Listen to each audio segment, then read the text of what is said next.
I have always believed that kindness is contagious, and I'm about to offer you some proof in today's episode of Aaron O'Malley's Feel Good Frequency.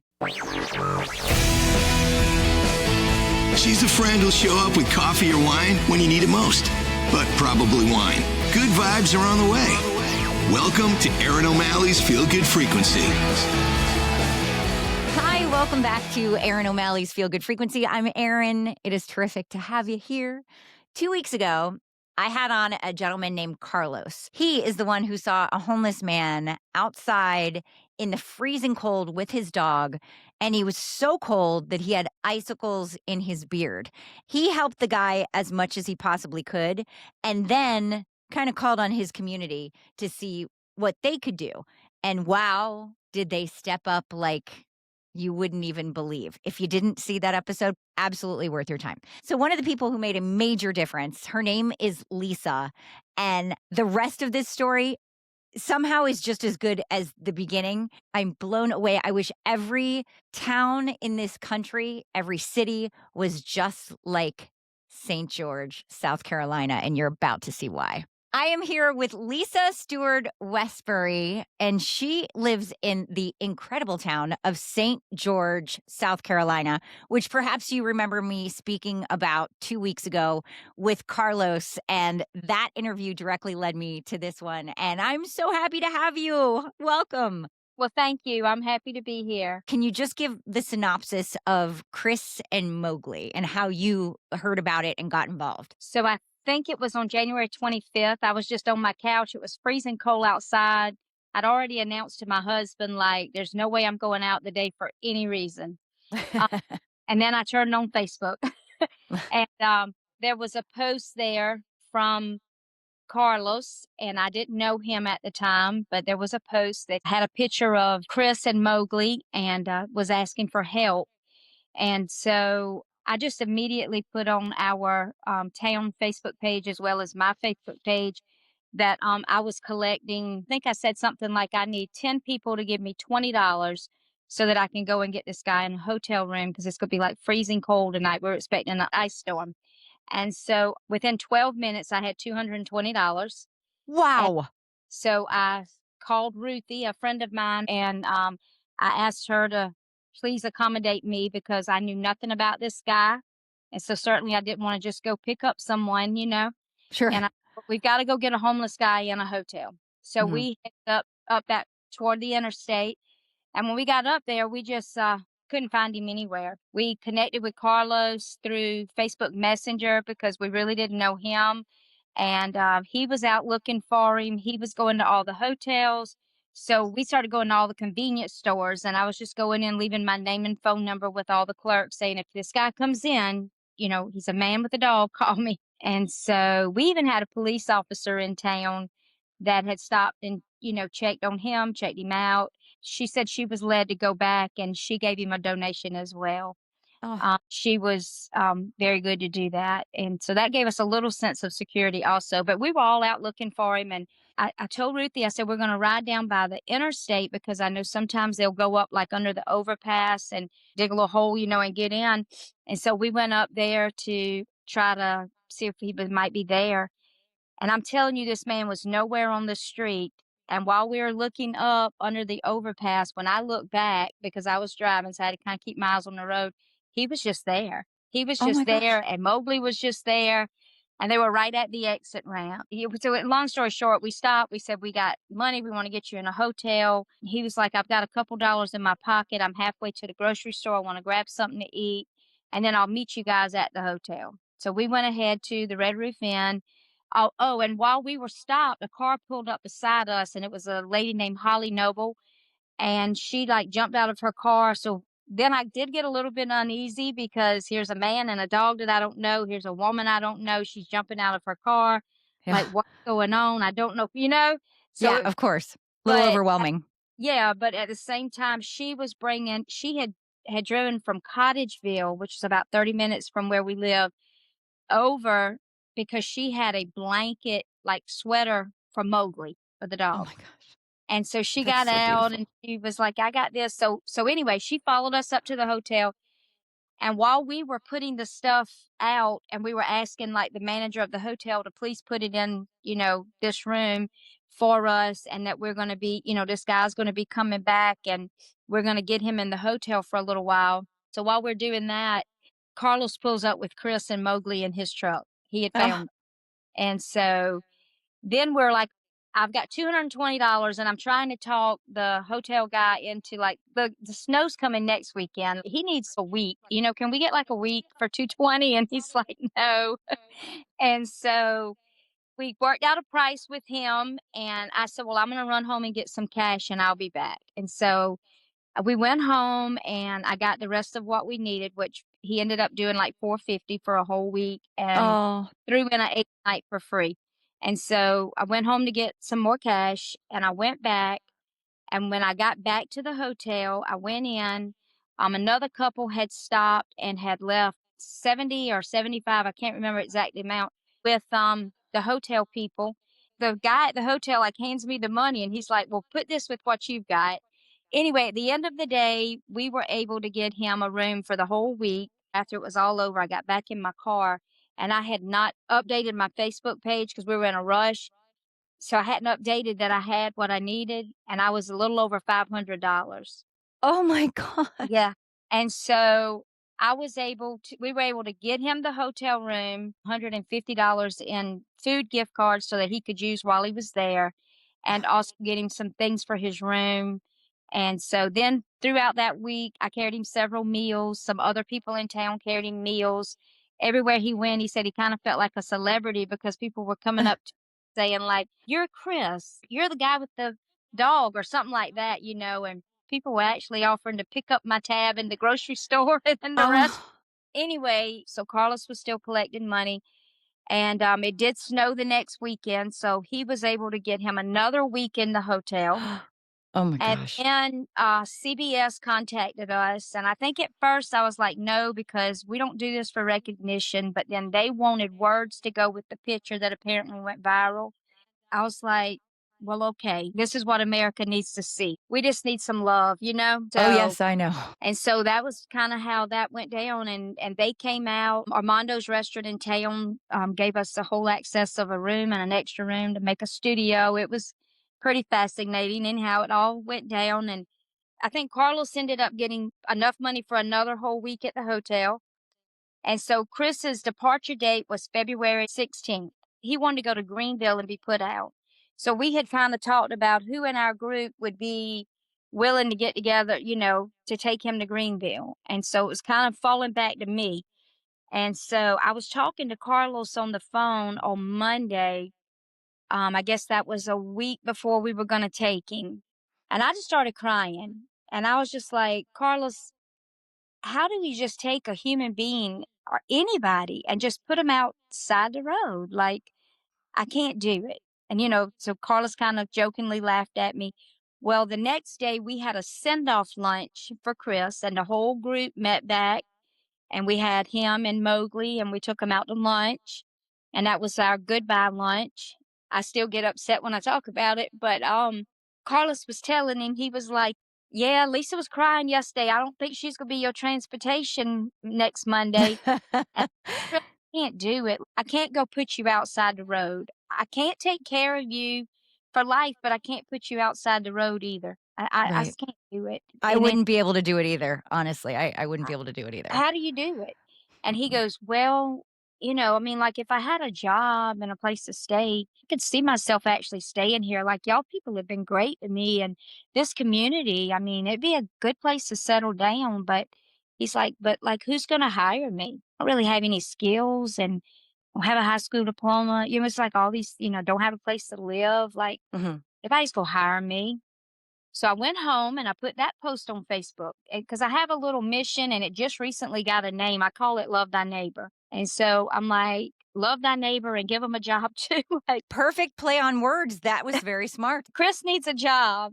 The next morning, I had 6 job offers for Chris. Oh my Six gosh. Have you talked to anybody since all this went down and found out that Chris is working, or you haven't? I knew that Chris had a job because Carlos mentioned it, but the specifics I wanted to get straight from you because I knew that you were a major reason, if not the reason, that he is still in town. And I love everything about this.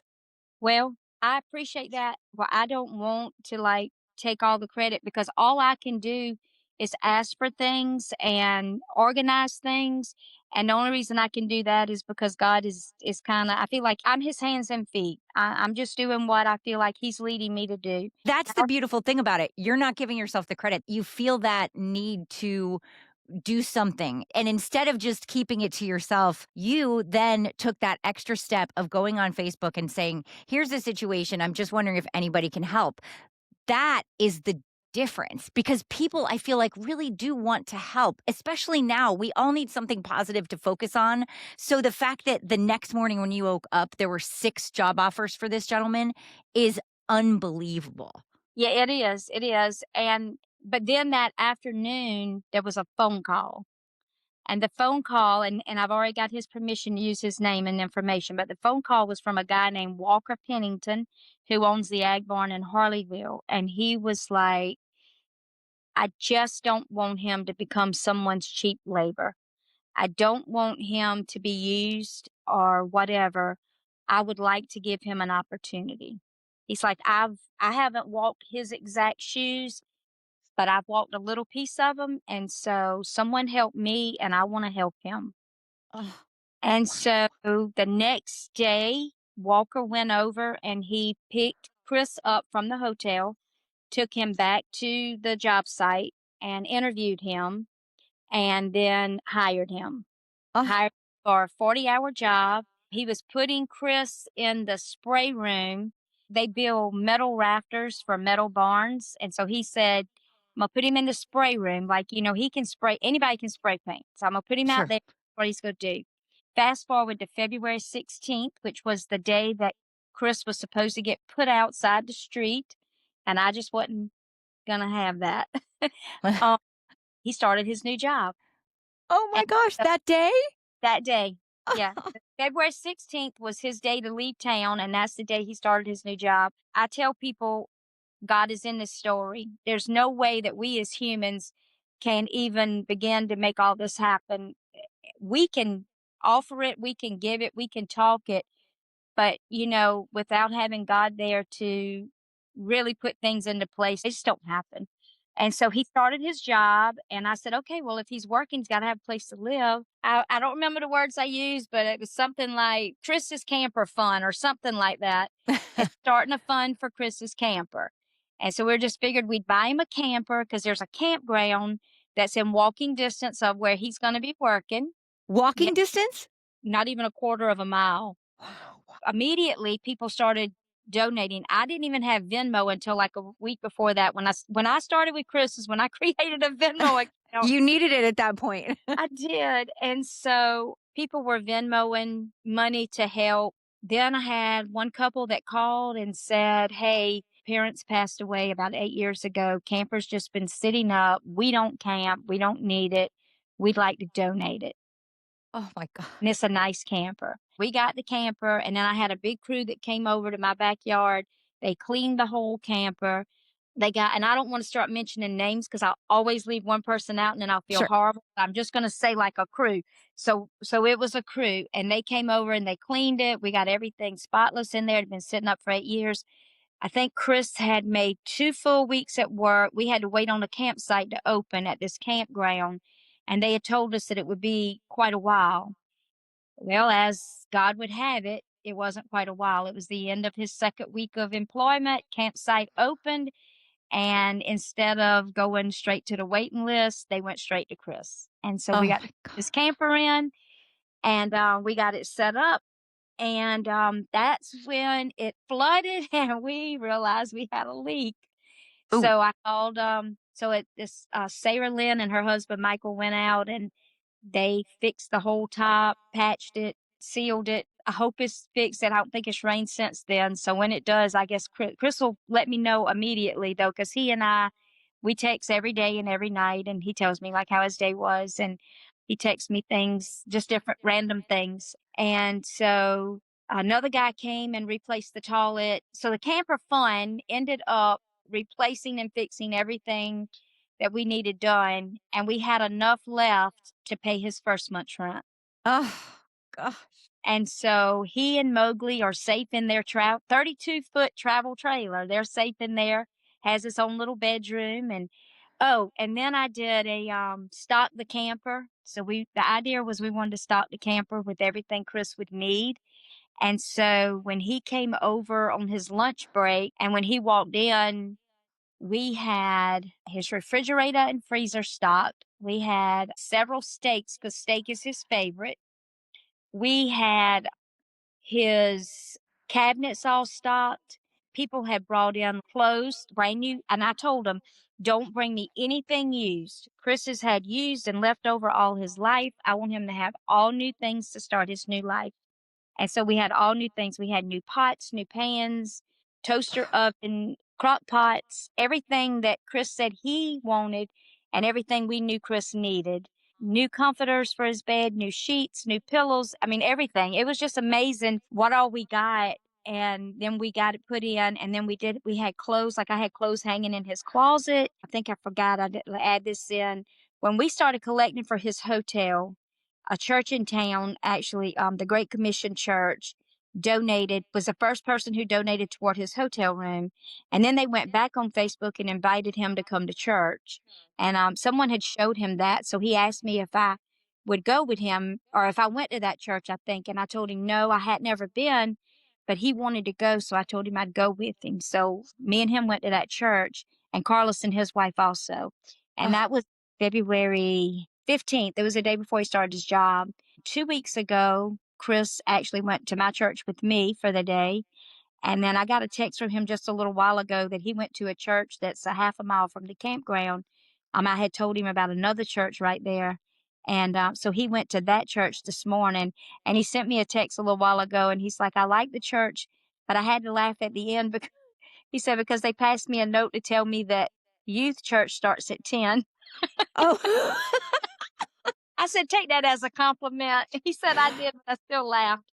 oh my gosh, that's But we fantastic. had his whole yeah, we had his whole camper stocked and ready, and I didn't wanna set him up for failure, like, I think Chris left home at 15, so he has been living the streets, he's 35 now, for 20 years, and, there was a period of time that he was with his father, who was a professional juggler, and he worked with him.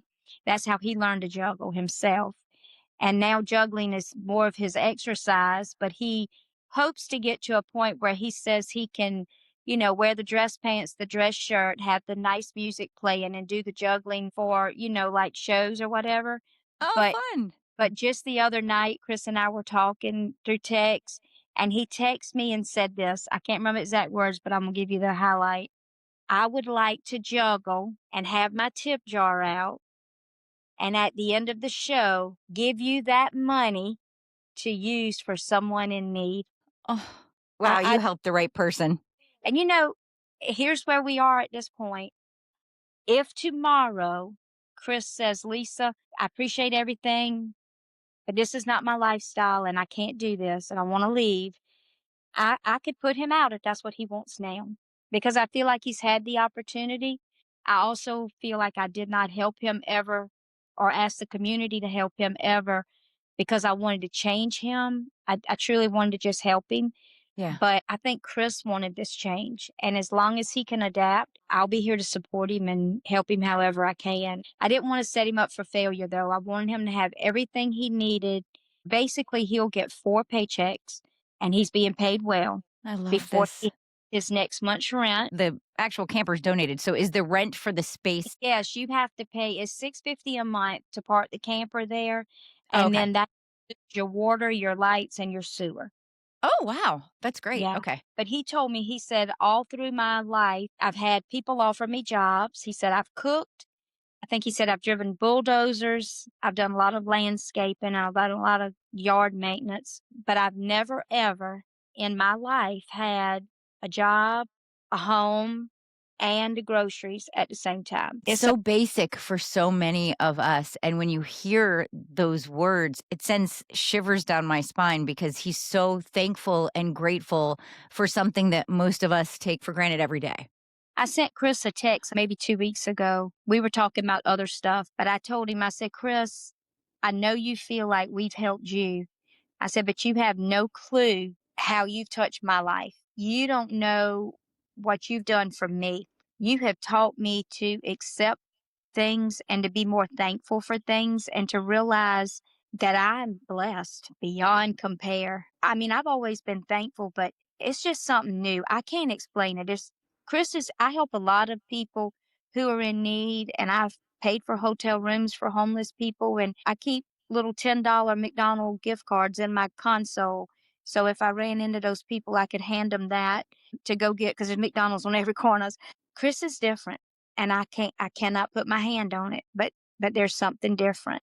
I feel like God sent him my way for me to not only help him, but to help myself. That's such a stunning way to look at it, and I am sure that he feels the same way. His entire life changed because Carlos saw him and stopped. And I think about all of the people in this country that have nowhere to go and no one to care for them, and it breaks my heart. I wanna help everybody, but the fact that your whole community came together to help this person that was a complete stranger, and it became just a community mission. I feel like you are all the helpers that Mr. Rogers' mom told him to look for in difficult times. You're all those helpers coming together to make such a difference. And none of you are looking for accolades from it. It's just what you felt like you should do, the right thing to do. You had somebody drive 30 miles out of the way. Was it 30 minutes, 30 miles out of the way to give a coat to his dog? Right,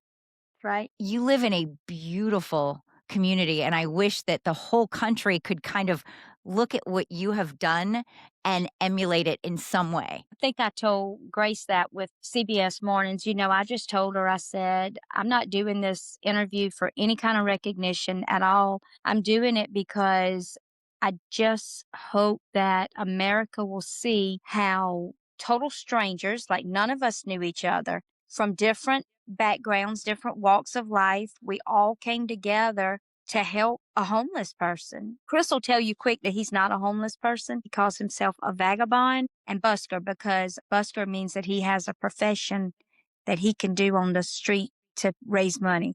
And so his normal life was kind of a couple nights on the street and a couple nights in a hotel from his tips, That's a rough way to live. especially when you end up in a place where there's ice one weekend and snow the next. Yeah, I'm sure he didn't expect it to snow like that either, but even the snow and the cold weather ended up being a blessing because maybe all of these things wouldn't have been happening had it not been so cold and people really feared for his safety. Yeah, because when we picked Chris up, he actually had icicles in his beard. Yeah. Um, That's yeah, what Carlos said. Oh my gosh. Also, I really love, and Carlos was saying this, that it wasn't about tell me your whole story. I need to know everything before I help you. It was you're cold, you're outside with your dog, you've got blankets on your dog to make sure that the dog stays as warm as possible, and you're standing here with icicles in your beard. We are helping you. not one of us asked him any questions like, "Where are you from, dude? How did you get here? Are you on drugs? What's your problem?" That never crossed my mind. Not one of us, I don't think, worried about that. I mean, we were truly concerned for a man and his pup who were out on the streets and there was ice coming and snow coming. He needed to be in a room. And Japan, he's the guy at the hotel. Apparently, Chris had had some money earlier in the week when maybe he got to town because Mhm. he was able to get a room there. And Japan said, yeah, he stayed, but he said his room was immaculate. And he said, I had no problems with him. Every single part about this is just so needed. I feel like even every time you mention something else, it's like another layer of goodness just springs up. And I can't get enough of this story. Does CBS know that he has a job now? We created a group called Strange Friends. And so Grace is in that. And so when we were just talking amongst ourselves, we are like, Grace, if you want to leave the conversation, we understand. She's like, no, no, no, I love the updates. So yeah, they are aware that he is working and that he has a camper. And she says she hopes to be able to do like a follow up maybe in 6 months and just say, hey, here's where Chris is now. I love that. The other night, I just had this thought. I'm like, was he one of those angels that they talk about walking the face of the earth? We just don't know. It's funny you said that because earlier in the conversation, I was thinking of that Joan Osborne song, One of Us. What if Uh-huh. God was one of us? And Well, yeah, that's right. you passed every test if he is. Our community passed them for me. Yeah, it was great. St. Peter's letting you all in without any second questions. There you go. We'll see. I Um, yeah, so I have my little mission, love thy neighbor, Yes, and this is what I was going to ask you. So, that's not only have you done all of this with for Chris and Mowgli, but it sounds like you're doing a lot of other things as well for your community. Tell me about Love Thy Neighbor. What is that exactly? basically we just take donations. So when people are through with things, a lot of things that people are through with, there's really nothing wrong with them. So like furniture or clothing.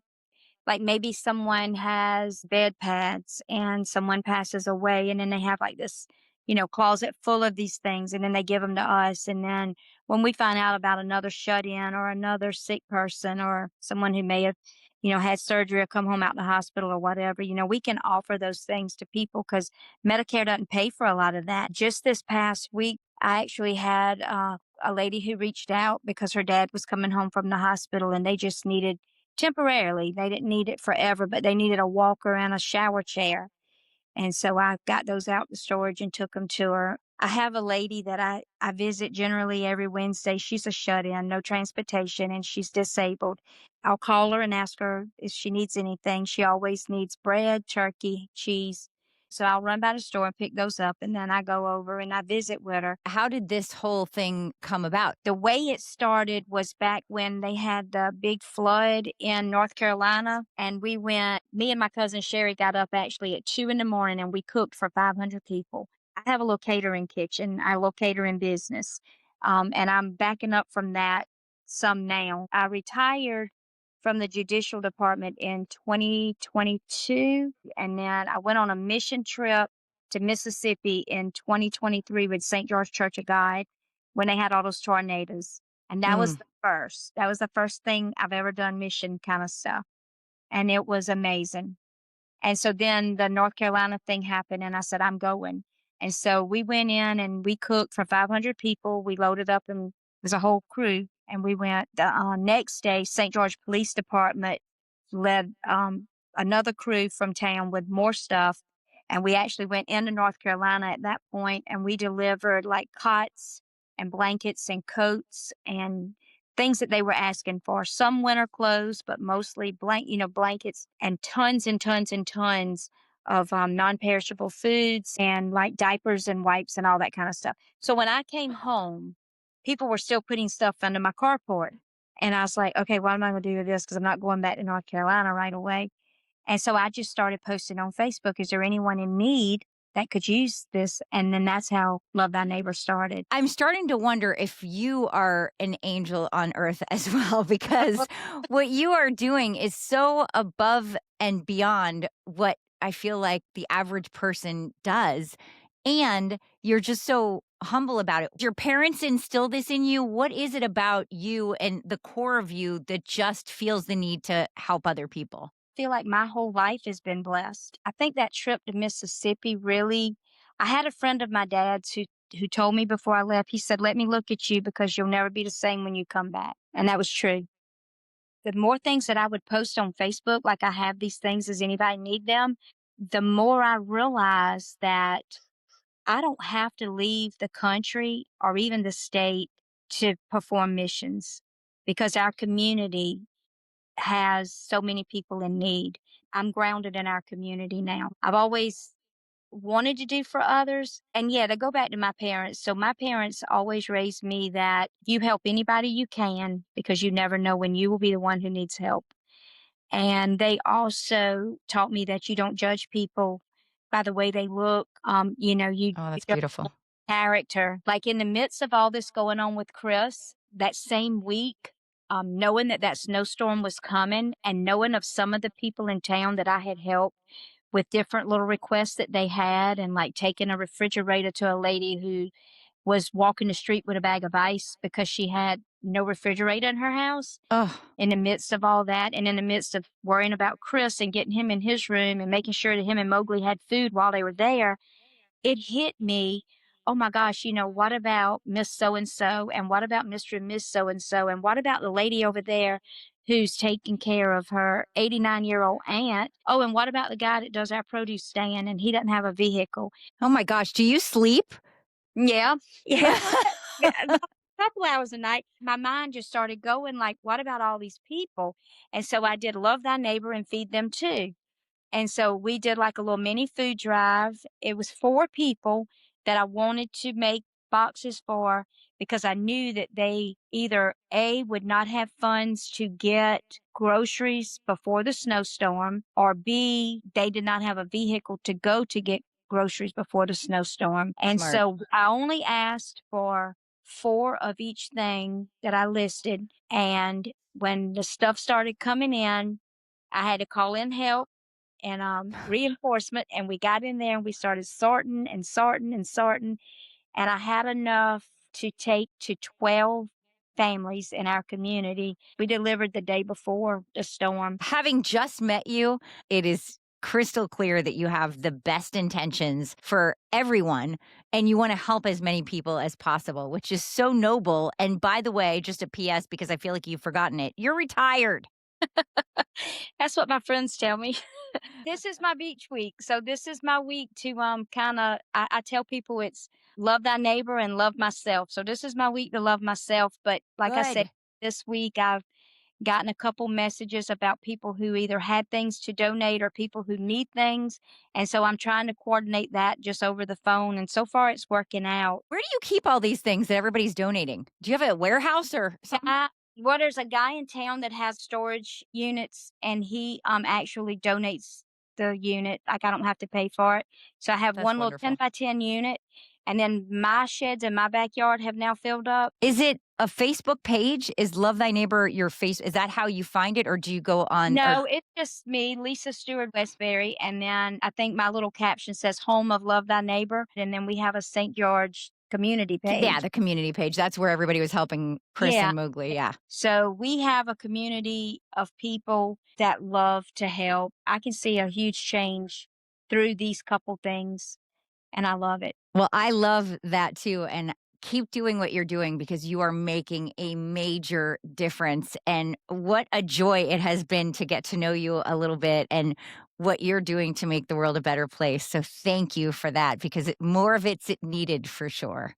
Well, thank you, Erin, and thanks for reaching out. And people will just pray for America and just pray that the love that we've seemed to have found in our community can grow into all the other communities, and it can. Amen. I love that. That's a wonderful way to end. Thank you. Thank you, Erin. See why I say I wish every town in this country, every city was like St. George, South Carolina. They're not looking at somebody and judging them. They don't need to know your whole history before they help. They just want to make things better. They just want to improve somebody's life or get them what they need. They're taking care of each other. And isn't that really what we're all supposed to do? Isn't this back to like kindergarten 101? Let's help each other out. Let's be kind and let's find the good. And if you can't find it, be the good.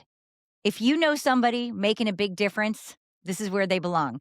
AaronO'Malley'sFrequency.com. That's the website. Email me through it so I can have that person on. Maybe it's even you.